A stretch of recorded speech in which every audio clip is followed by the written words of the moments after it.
केजरीवाल को जेल, संजय सिंह को बेल, कौन कर रहा है ये शातिर खेल? इसको समझने में निकल जाएगा दिमाग का तेल। मित्रों, राजनीति में जो होता है वो दिखता नहीं है, जो दिखता है वो होता नहीं है। जो घटनाएं घट रही होती है, उसके पीछे कौन है और उसका मकसद क्या है, ये समझना बहुत बहुत ही मुश्किल होता है राजनीति में। साथियों नमस्कार, स्वागत है आप सबका बीपी सिन्हा की चौपाल में। मित्रों, अगर ये वीडियो अच्छी लगे तो एक लाइक और चैनल को सब्सक्राइब जरूर कर देंगे। धन्यवाद। साथियों, कल तक जो ईडी संजय सिंह के जमानत की राह में रोड़ा बना हुआ था। संजय सिंह लोअर कोर्ट से session court, high court, supreme court तक दौड़ लगाते रह गए, पर जमानत नहीं मिल पा रही थी। एकाएक ऐसा क्या हो गया कि ईडी ने हाथ खड़े कर दिए और कह दिया कि भाई इनकी जमानत दे दीजिए जज साहब, हमें इनकी सॉरी जरूरत नहीं है। अब मित्रों, ऐसा हुआ है कि संजय सिंह को तो जमानत मिल गई। अब जितने दलाल पत्रकार थे या मंदबुद्धि विपक्ष के लोग थे, ये सब चिल्लाना शुरू कर दिए, शोर मचाना शुरू कर दिए कि देखो, सुप्रीम कोर्ट ने फटकार लगा दिया ईडी को। ईडी के पास कोई सबूत नहीं था सुप्रीम कोर्ट के सामने रखने के लिए। मजबूरन सुप्रीम ईडी ने हाथ खड़े कर दिए और संजय सिंह को जमानत मिल गई। तो साथियों, जो कल तक ये कह रहे थे कि मोदी ने ईडी को खरीद लिया है, सीबीआई को खरीद लिया है और सुप्रीम कोर्ट को भी अपने कब्जे में ले लिया है, जैसा सरकार चाहती है वैसा कोर्ट फैसला देती है। तो आज जब संजय सिंह को बेल मिली है, तो इसका मतलब ये हुआ कि ईडी के पास कोई सबूत नहीं था संजय सिंह के खिलाफ में, तो इसलिए संजय को बेल दे दिया गया। लेकिन वहीं पर दोस्तों, मनीष सिसोदिया को क्यों नहीं बेल मिला? सॉरी, मनीष सिसोदिया को क्यों नहीं बेल मिला? क्यों जेल चला गया?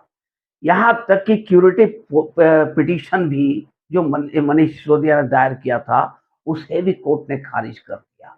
तो इसका मतलब तो ये हुआ कि मनीष सिसोदिया के खिलाफ ईडी के पास सबूत है, तभी कोर्ट जमानत नहीं दे रही है। और संजय सिंह के खिलाफ सबूत नहीं थे, तो इसलिए सुप्रीम कोर्ट ने जमानत दे दिया। अगर एक नज़र से देखा जाए तो वाकई संजय सिंह का इन्वॉल्वमेंट बहुत सतही तौर पे नज़र आता है इन सारी चीज़ों में, क्योंकि संजय सिंह एक राज्यसभा के सदस्य रहे हैं। वो कोई मंत्री नहीं थे, कोई कैबिनेट में नहीं थे, किसी जगह उनकी साइन सिग्नेचर नहीं है। हाँ, मनी ट्रेल से जो उनका नाता जुड़ा है, या इतना घूस लिया, इतना 100 करोड़ घूस लिए हैं, ये चीज़ें जो है ये इतनी बड़ी नहीं है कि जिसके ग्राउंड पे संजय सिंह को जमानत ना मिल पाए।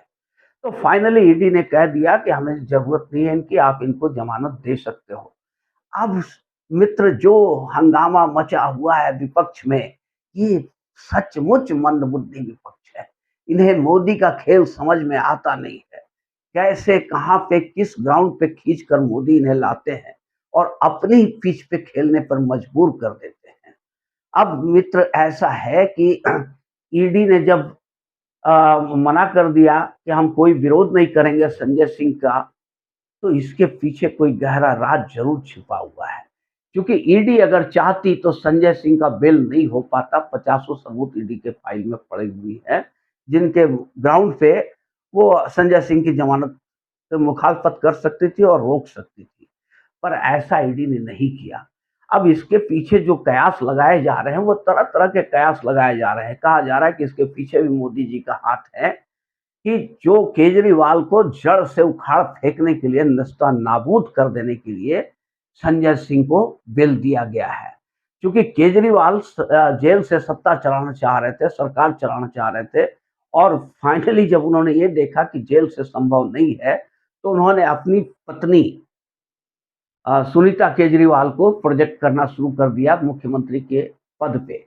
और उनका कोई विरोध नहीं हो, किसी तरह का अवरोध विरोध का सामना नहीं करना पड़े, तो केजरीवाल को मालूम था कि सत्येंद्र जैन, मनीष सिसोदिया, संजय सिंह, ये सब लोग जेल के अंदर में हैं, और बाहर में अगर कोई ऑब्जेक्शन कर सकता है तो आतिशी मार लेना और सौरभ भारद्वाज यही कर सकते हैं। कोई विरोध कर सकते हैं, अवरोध कर सकते हैं, सुनीता केजरीवाल की राह में अवरोध खड़े कर सकते हैं।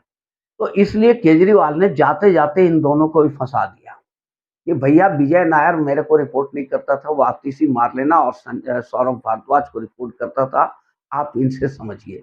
मतलब ये साफ-सुथरा कह दिया कि इनको उठाकर ले जाइए, पूछताछ कीजिए, इनको बंद कीजिए। अब ये जो चाल केजरीवाल ने खेला, वो सीधा-सीधा सुनीता केजरीवाल के रास्ते से सारे काँटे को एक बारगी हटा देने के लिए खेला गया।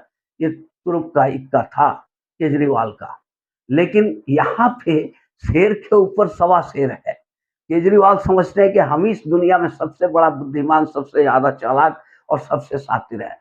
पर उनके गुरु भी बैठे हुए हैं उनके ऊपर में, हर जगह शेर के ऊपर सवा शेर होते हैं। एक गेम इधर से भी एक चाल चली गई शतरंज की बिसात पे कि संजय सिंह को धीरे से जमानत दे दी गई।